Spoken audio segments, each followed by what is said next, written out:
Põlva Agros on meil siis kokku circa 2000 lüpsilehma, 6700 hektarit on meil põllumaad ja sellest siis umbes 4000 hektarit on siis teravilja ja rapsi all.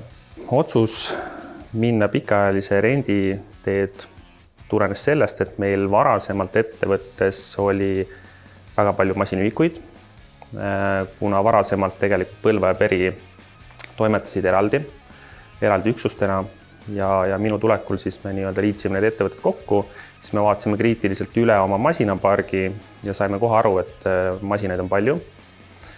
Toon näite, meil oli tegelikult majapidamises 8 teraviljakombaini 4000 hektari koristuseks.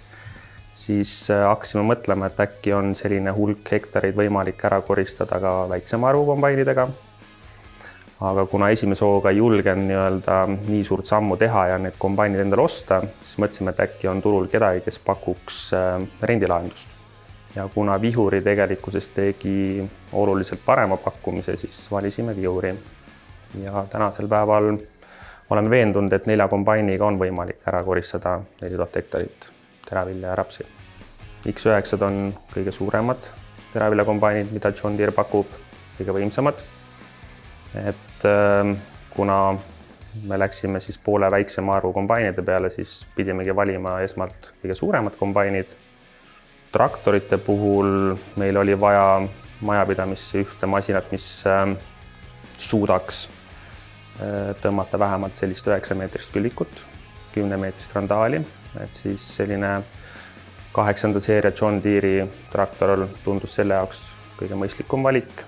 Ja mis puudutab siis 7R traktorit, siis see masin on üldse meie masinapargis võib-olla kõige rohkem töötunde tegev traktor üldse.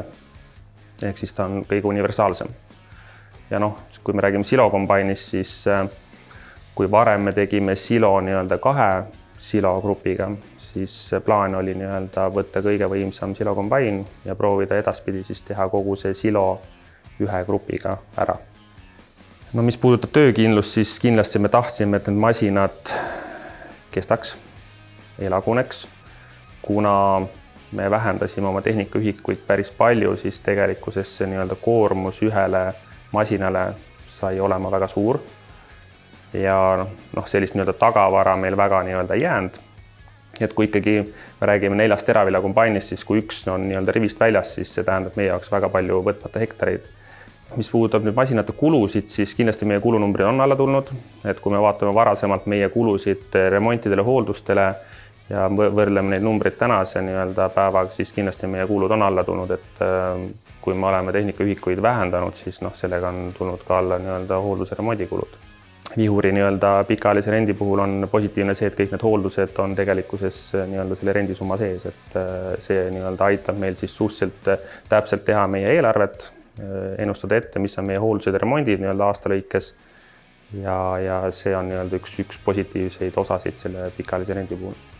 John Deere'i digitaalsed lahendused on ju teada tuntud, kui me räägime John Deere'i GPS-ist, siis see on oma headust ju tõestanud Eesti turul.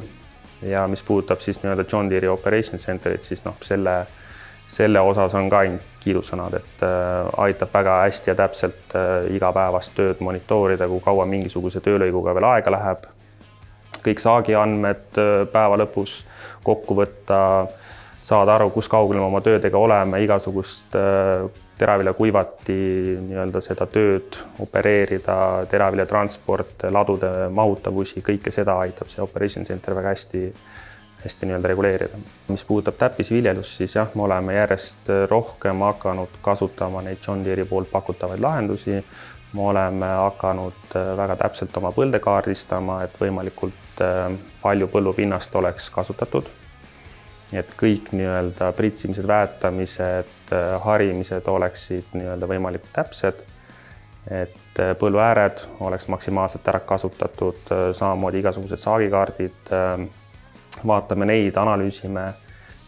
Vihuri hooldus on hea, et kui meil on olnud mingisuguseid probleeme, siis kuna meil masinapargis on juba väga palju John Deere tehnikat, siis tõenäosus, et mõni Vihuri hooldemees on meil siin majas parasjagu mõnda hooldust või remonti tegemas, on päris suur.